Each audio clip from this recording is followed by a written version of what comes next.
Sejam todos bem-vindos para mais uma aula de psicanálise quântica na íntegra. Hoje nós vamos estar falando nesta aula da segunda parte da nossa primeira aula. Nós tivemos a primeira aula, a qual nós abordamos o assunto, o papel da psicanálise para o desenvolvimento da consciência. O assunto abordado foi a consciência e o psiquismo, uma investigação sobre a concepção do sujeito. Falamos sobre o psiquismo como registros no subconsciente em formas de camadas. Então, esta aula é uma aula reveladora em que você, como psicanalista, vai receber os insights para melhor desenvolver o seu trabalho. Então, a consciência, segundo Freud, é um fato, né? Ela é um fato de que tudo está registrado no subconsciente para depois ele se tornar consciente. Mas o assunto nosso hoje, nesta aula especialmente, é sobre os traços de caráter. Então, a gente vai falar um pouco, fazer uma revisão sobre os lapsos de memórias, lapsos de linguagens, associação livre, traços de personalidades e traços de caráter. Então, este é o assunto desta aula e que nós estamos iniciando. Então, só recordando o papel da psicanálise para o desenvolvimento da consciência, parte 2. Então, a psicanálise desempenha um papel significativo no entendimento do desenvolvimento mental do ser humano. A psicanálise, desenvolvida por Freud, é uma abordagem terapêutica que ela busca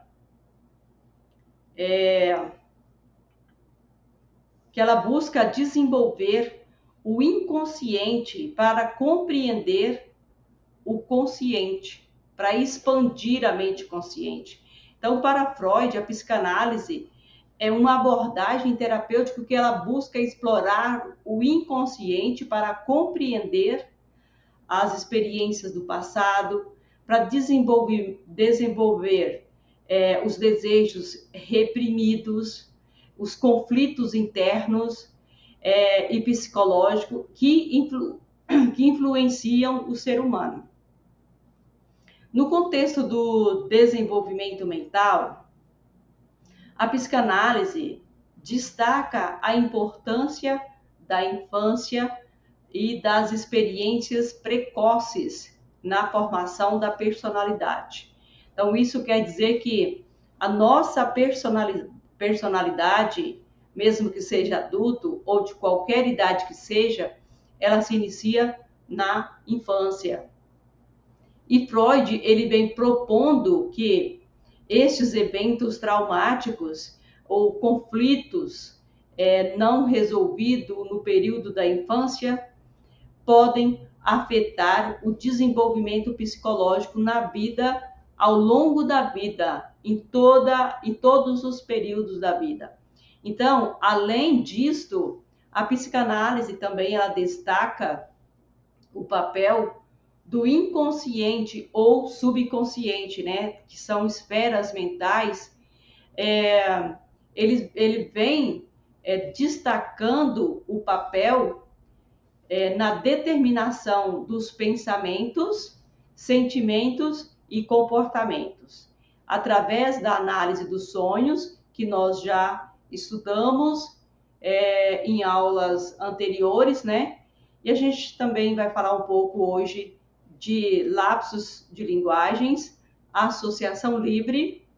E então, para a gente entender um pouco melhor, nós como psicanalista, que buscamos trazer à tona o conteúdo do inconsciente, permitindo que o indivíduo compreenda a si mesmo, né, a partir de si. Então, nós só podemos compreender os nossos conflitos a partir de nós mesmos, a partir da autoobservação. Então, Nesta aula, você vai entender um pouco sobre o que é lapsos de linguagens e associação livre. Então, os traços de personalidade e traços de caráter, então esses são 4 itens extremamente importantes para a gente entender qualquer indivíduo, né? Então, esses 4 pontos são essenciais para a gente olhar e entender a personalidade de qualquer pessoa. Então, certamente, esta estrutura, né, esses tópicos aqui, apresentam, na verdade, eles visam facilitar a compreensão do paciente durante o processo de anamnese. Então, vai levar quem compreender? Vai levar ao psicanalista a entender melhor o seu paciente e preencher a ficha de anamnese e conduzir todo o processo de terapias durante todo este período. Então, estes pontos aqui são extremamente importantes para você desenvolver o seu trabalho. Lapso de linguagem, associação livre, traços de caráter e traços de personalidade. São 4 pontos essenciais para se entender um ser humano. Então, esse momento crucial em que a psicanálise proporciona, né, uma análise bem mais profunda do que qualquer outra área. Então, isso vem oferecendo ao psicanalistas, né, vem oferecendo ao psicanalista os insights necessários, né, fundamentais para ele direcionar uma abordagem terapêutica desde o primeiro momento, que é o momento em que a pessoa entra no seu consultório e ele vai fazer ali a ficha de anamnese através da elaboração dos pensamentos desta pessoa, né, desse paciente. E ali a habilidade vai ser a habilidade do psicanalista, vai ser explorar esses aspectos diversos aí, fornecendo ali o quê? Uma compreensão holística do paciente. Todas essas informações que ele vai passar são subsídios muito valiosos para a seleção e aplicação das técnicas necessárias para se desenvolver durante todo este período. Então, esta análise é uma análise muito minuciosa. Ela é uma análise minuciosa. Ela é o alicerce essencial para o terapeuta, o psicanalista, se orientar no tratamento de uma forma personalizada, alinhando as necessidades do indivíduo e a necessidade do psicanalista. Então, quando eu falo que ela é o alicerce essencial para ambos se orientarem, né? E também ela é individual. Por quê? Porque cada pessoa tem as suas particularidades, cada pessoa vai trazer ali uma personalidade, os seus traços de caráter diferente, vai trazer os seus lapsos de memórias, os seus lapsos de linguagens, tudo de uma forma diferente. Então, voltando aqui, o que é lapso de linguagem? Então, muitas vezes, né, a gente se ouve falar, às vezes as pessoas estão conversando e do nada ela esquece o que ela quis dizer. Então, isto é um lapso de linguagem muito comum. Porém, em pessoas depressivas, isto se torna uma constante na vida dele. né? Porque a memória, ela não consegue mais conciliar o que a pessoa está dizendo. No caso aqui, esses lapsos aqui são falhas de linguagens, né? Isso tudo está relacionado a quê? Está relacionado à memória. Então, esse lapso de linguagem, ou também conhecido como atos falhos, são fenômenos psíquicos, os quais há uma falha momentânea no controle consciente da fala ou da escrita, né? Resultando em quê? Resultando em erros, em esquecimentos ou mesmo em trocas inesperadas de palavras, né? É normal a gente ver, às vezes, a gente trocar nome de pessoas, né? E principalmente aquelas pessoas que elas são muito eufóricas, as pessoas que são muito agitadas ou pessoas que têm uma tendência depressiva, ela tem muito essa questão aqui desses lapsos de linguagem. Então, esses lapsos de linguagens, eles não são acidentais. Então, esses lapsos de linguagens, ele está nos mostrando algo que está acontecendo no psiquismo do ser humano, no psiquismo daquela pessoa.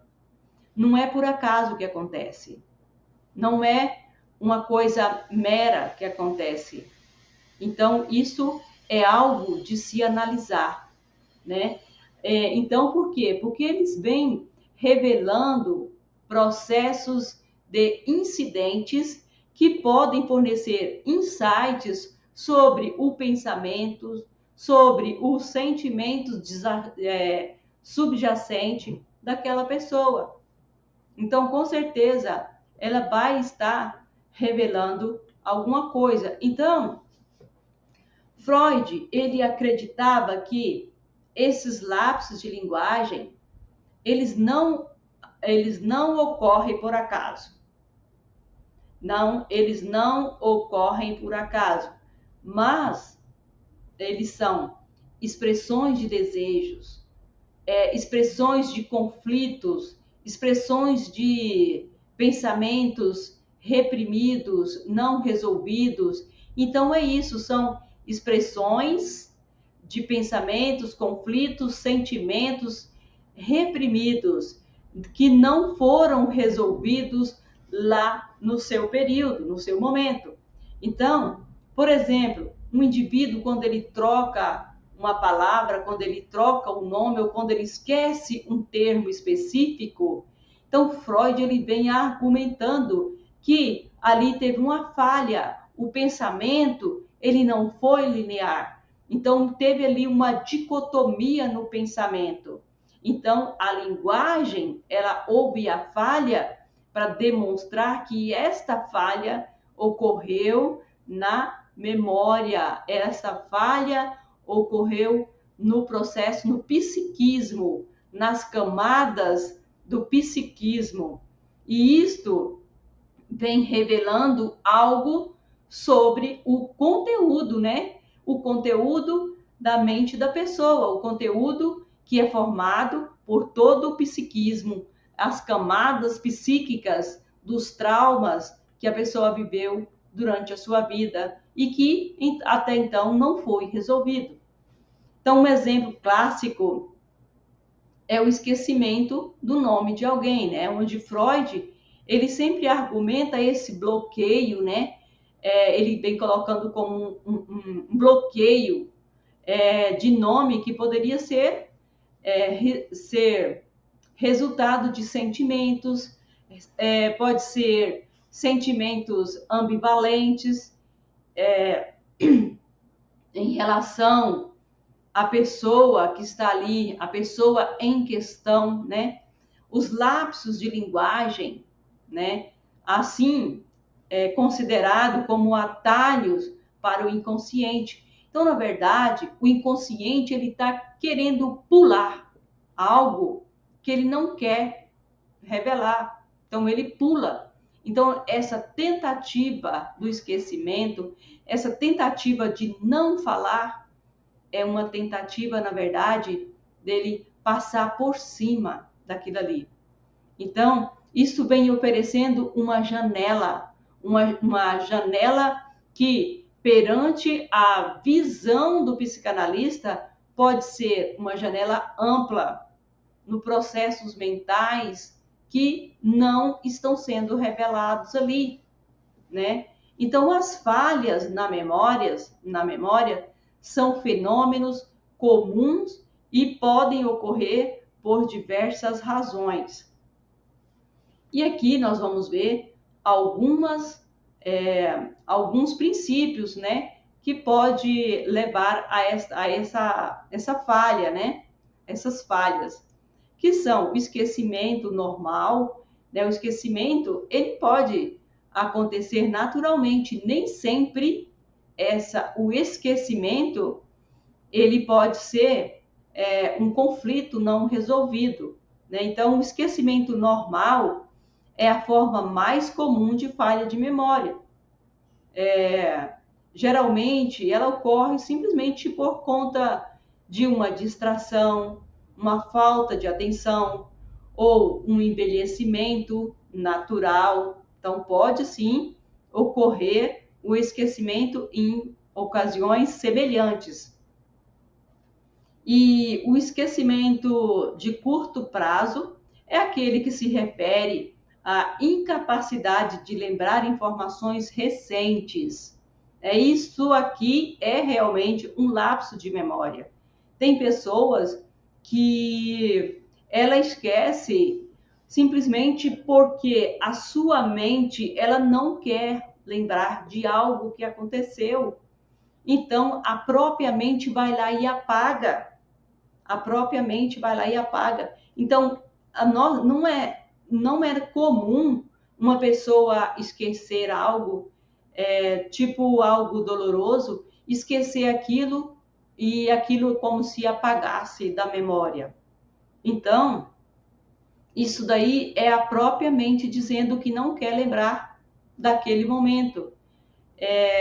Só vou trazer aqui um fato ocorrido, que ocorreu com uma cliente minha, uma paciente, e ela não lembra nada da sua infância.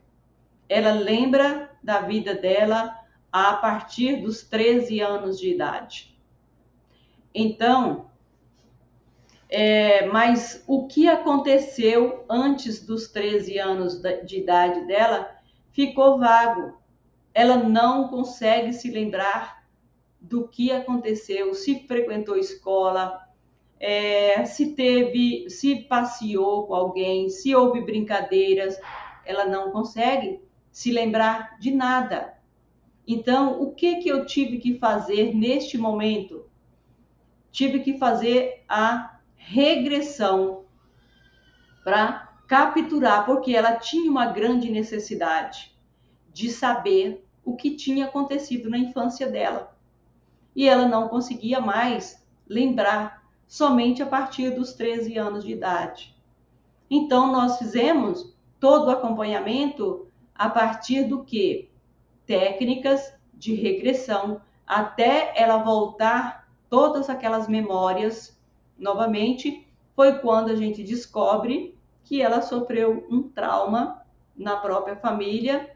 Então, a mente dela, o próprio cérebro dela trabalhou para que ela esquecesse, para que ela não sofresse. Então, olha como o nosso cérebro é poderoso. O próprio cérebro, a própria mente, quis poupá-la desse sofrimento, que ela ia levar um sofrimento para a vida toda. No entanto, ali se resolveu como se nada tivesse acontecido. Porém, até os 13 anos dela, que é o período em que ela estava sendo abusada, depois dos 13 anos em que passou o período de abuso, ela voltou a se lembrar da vida. Ela voltou, na verdade, ela começou a entender, a viver, de ter memórias, de ter lembranças. Até então, o próprio cérebro apagou tudo. Então, o cérebro tem dessas coisas. Então, é caso de a gente analisar todos esses momentos, eles precisam ser analisados. Por quê? Se tem falhas de memórias, que não sejam coisas corriqueiras, né? Pode ser que o próprio cérebro está querendo apagar alguma memória para que não haja sofrimentos também. Então, o cérebro, né, ele vem bloqueando essas memórias de sofrimento, né, que em inglês a gente chama de tip of the tongue, que é quando você não consegue lembrar o nome específico, né, embora saiba e conhece todas as informações. Isto é coisa simples, né? Então, isso daqui é coisa simples, né? Que é simples, um simples bloqueio de memória é simples.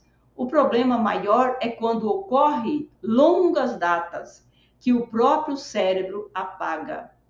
Então, para voltar a ter essas lembranças, é simplesmente através das terapias de regressão, que em breve, nós iniciaremos essas técnicas de terapia de regressão. E, então, as interferências ocorrem quando informações antigas interferem na capacidade de lembrar novas informações ou vice-versa. Tem pessoas que ela está passando uma informação, mas a mente dela está tão ligada no passado que mesmo ela conversando aqui, a mente fica indo e voltando no passado. Então, acontece mistura, acontece essa oscilação de memória, e pode acontecer, das vezes, a pessoa está falando no presente, mas ele está citando algo que aconteceu no passado.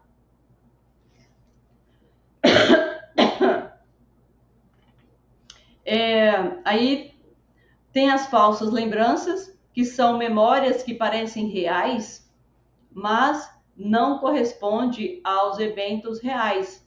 Isto pode ocorrer devido a sugestões, habilidade, influências externas ou confusão entre eventos imaginários e reais. Aqui, nesse caso, pode acontecer bastante em casos de pessoas com esquizofrenia. Geralmente, as pessoas que têm esquizofrenia, ela apresenta bastante essa questão de falsas memórias, falsas lembranças. É como se ela vivesse duas coisas ao mesmo tempo. Então, pessoas que têm personalidade duplas também se encaixa aqui, tá? Então, elas têm memórias, falsas lembranças, falsas memórias, elas criam coisas, elas vivem uma fantasia que muitas vezes aquilo não é uma realidade e ela tem aquilo como real. Então, isso são pessoas que pode ser um caso um pouco mais agravado, que pode ser um caso de esquizofrenia, que pode ser também um caso de pessoas que têm dupla personalidade. O déjà vu refere-se à sensação de que você já teve em algum lugar, já viveu algo, já experimentou, já experienciou algo na sua vida antes. E isso acontece, o déjà vu é coisa mais comum, mais corriqueira no nosso dia a dia. Então, às vezes, a gente vê uma pessoa, a gente pensa, parece que eu já vi fulano, parece que eu já estive com fulano, parece que eu já conheço. Então, isso é um déjà vu. também é um lapso de memória, o lapso de linguagem. A memória reconstrutiva. Ao lembrar eventos, as pessoas muitas vezes preenchem as lacunas na memória com informações imprecisas ou distorcida, que também é o caso da pessoa com esquizofrenia, né? Que vai dar um resultado de algo muito distorcido. Isso é muito prejudicial, tanto para a pessoa que está vivendo isso, quanto para as pessoas que estão vivendo ali. Porque as pessoas que têm a memória, que apresentam a memória reconstrutiva, ela sempre está reconstruindo algo, reconstruindo um evento em cima de um evento que já aconteceu, de algo do passado. Então, isso para quê? Para preencher uma lacuna, um vácuo que está ali em aberto, que ela não consegue preencher por nada. Então, isto vai resultar em uma memória reconstrutiva, porque ela está sempre buscando algo para reconstruir, para preencher aquele espaço que não consegue ser preenchido. A amnésia. A amnésia é a perca total ou parcial de memória. Então, ela pode ser temporária e também ela pode ser pós-traumática e também pode ser duradoura. No caso, quando ela é pós-traumática, ela pode sim ser resolvida com o profissional do psicanalista. Quando é um caso temporário, mas se não for por algo traumático, uma amnésia mais duradoura, por exemplo, ela precisa também de ter um acompanhamento com outro profissional para que possa indicar também possa indicar medicamentos e outras terapias também. As doenças neurológicas também são necessárias de acompanhamento com outro profissional, embora o psicanalista ele possa fazer a intervenção aqui, porém é bom ter o acompanhamento de um profissional, como por exemplo aqui doenças neurológicas, a gente pode citar o Alzheimer, né, a demência, lesões cerebrais. Então são coisas mais sérias, né? E é importante notar que muitos dos casos de falha de memória são são normais, né? Acontece aleatoriamente no nosso dia, indicando a necessidade de um problema, talvez um tanto sério, ou talvez nem tão sério, mas que precisa de ser observado, precisa de ser analisado com carinho e com atenção. No entanto, se houver preocupações persistentes sobre a memória, é aconselhável procurar orientação médica para fazer uma avaliação mais profunda.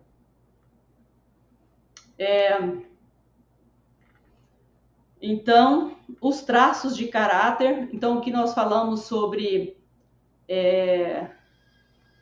a linguagem, né? Sobre os lapsos de linguagem e a associação livre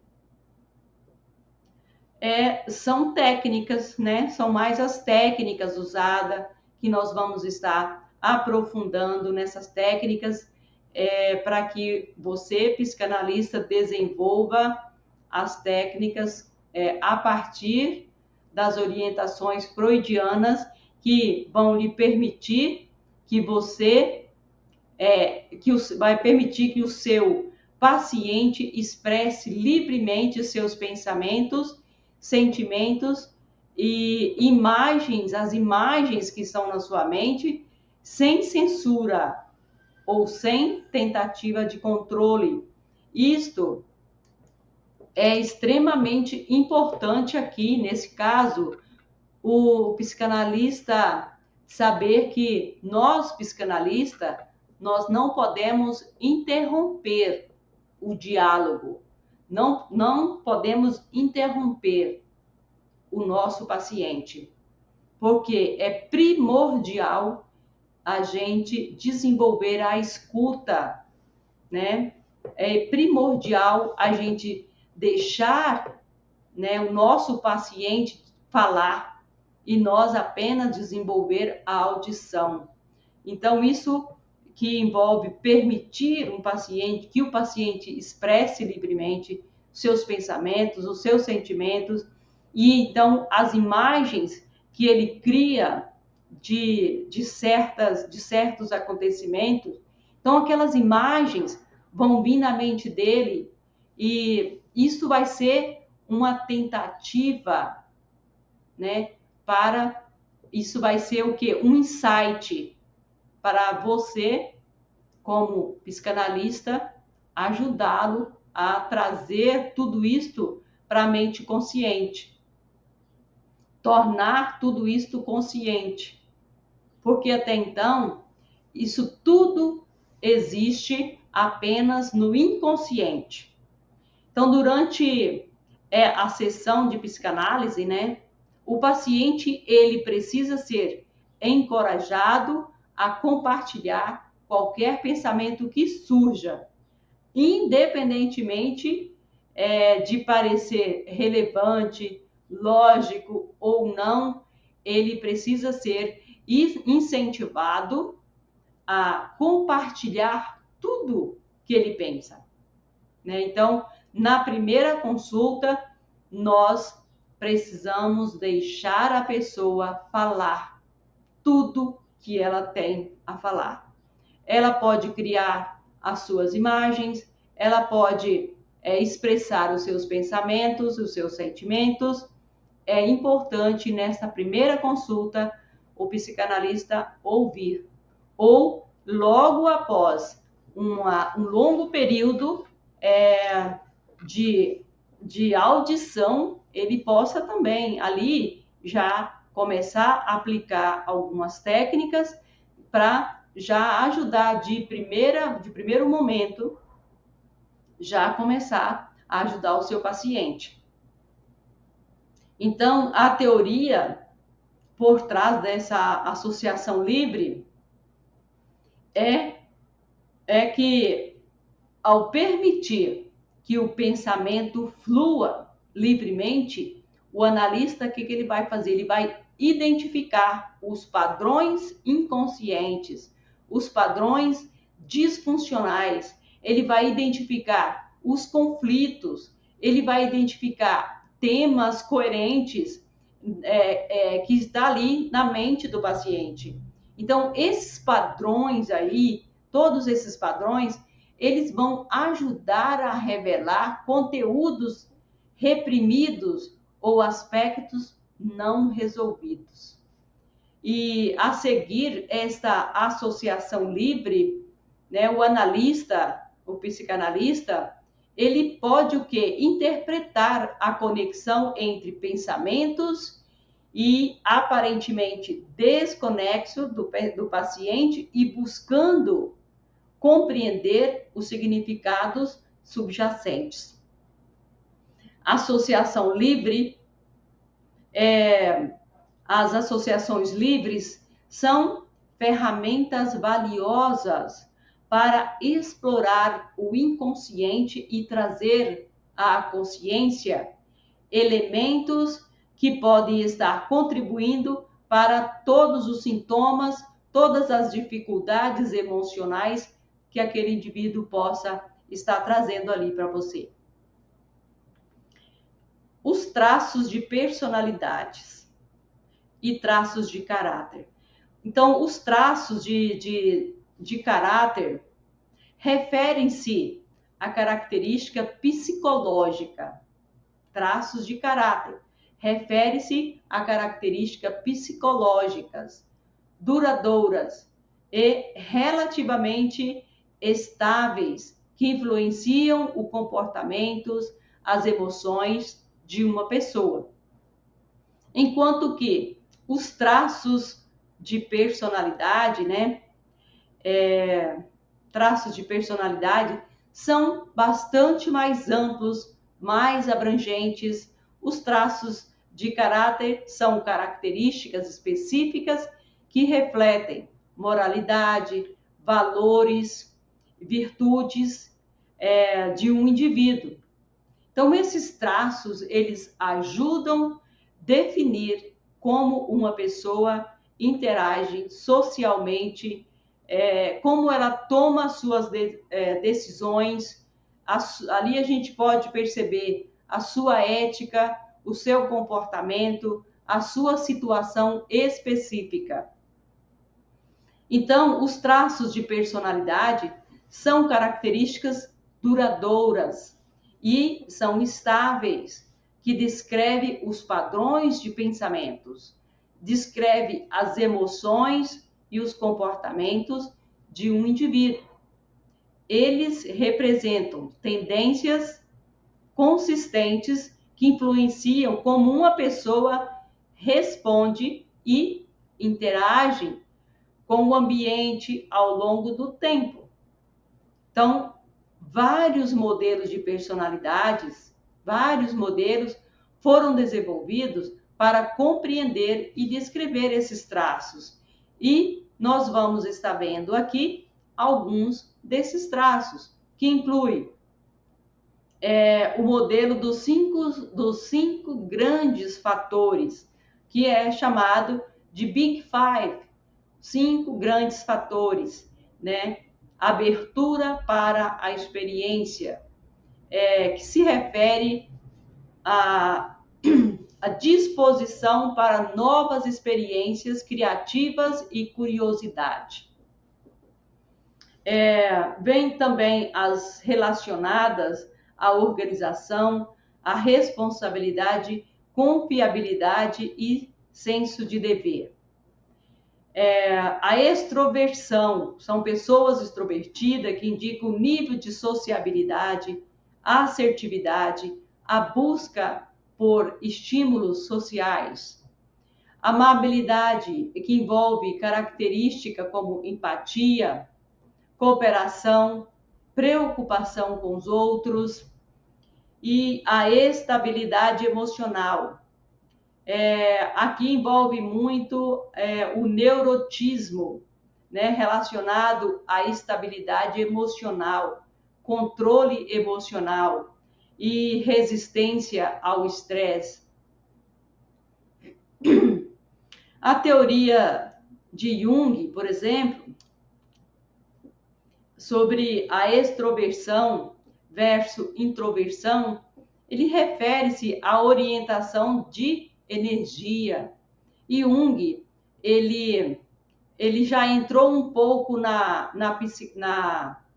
quântica, né? Ele já foi um pouquinho para o lado da quântica, voltado um pouco para a quântica. Então, ele fala um pouco dessa orientação energética voltada para o mundo externo, que é extroversão, externo, ou para o interno, introversão. Então, esta sensação versus intuição também, que ele aborda, ele fala sobre as preferências por informações concretas e práticas, informações abstratas e teóricas, que são sensações e intuição. Sensação e intuição. Pensamentos versus sentimentos. Então, quando ele trata de pensamentos versus sentimentos, ele está fazendo ele envolve a preferência por tomar decisões com base lógicas e objetivas, né? Pensamentos lógicos e objetivos, ou considerando pessoais e de valores sentimentais, né? Aí ele fala sobre sentimentos. Então, por isso, pensamentos versus sentimentos. E Ele vem também colocando sobre julgamento versus percepção, que está relacionada à preferência por estrutura organizacional, julgamentos, né, ou flexibilidade espontânea de percepção.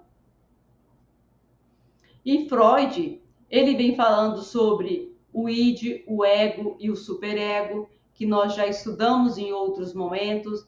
Ele fala também sobre os estágios psicossexual, também nós já estudamos, né? E então, os traços de caráter,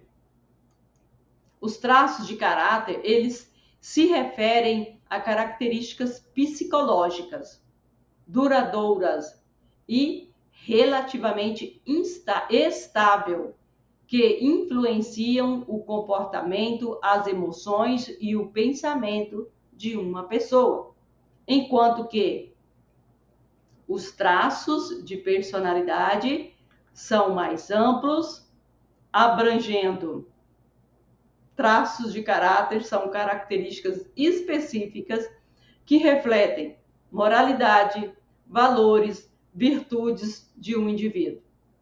Então, esses traços ajudam a definir como uma pessoa interage socialmente, como ela toma as suas decisões a partir de ética, a partir de comportamento, a partir de situação específica. Então, a seguir, nós vamos exemplificar alguns traços de caráter. Vem a integridade. Eu não vou estar explicando tudo, mas esse material vai estar todo lá para vocês, tá? Vocês leiam. Então, integridade, honestidade, resiliência, empatia, responsabilidade, altruísmo, coragem, tolerância, generosidade e persistência. Então, estes itens aqui são os principais exemplos, os exemplos mais comuns sobre os traços de caráter.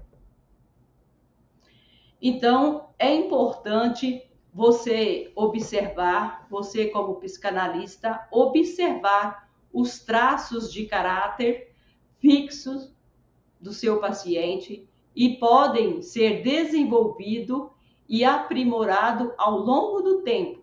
Então, todos esses traços, eles podem ser aprimorados, né? Então, além disso, diferentes culturas podem valorizar diferentes traços de caráter. Então, o traço de caráter, ele não é fixo. Ele pode ser mudado e ele pode ser valorizado dependendo de culturas diferentes. Então, os traços de caráter, ele pode ser influenciado por normas, por expectativas sociais, eles podem ser associados a outras características também. Então, este é o assunto desta aula. Eu desejo a todos bons estudos e estamos voltando. Já vou colocar esta aula na plataforma o mais rápido possível. Tenha um excelente estudos.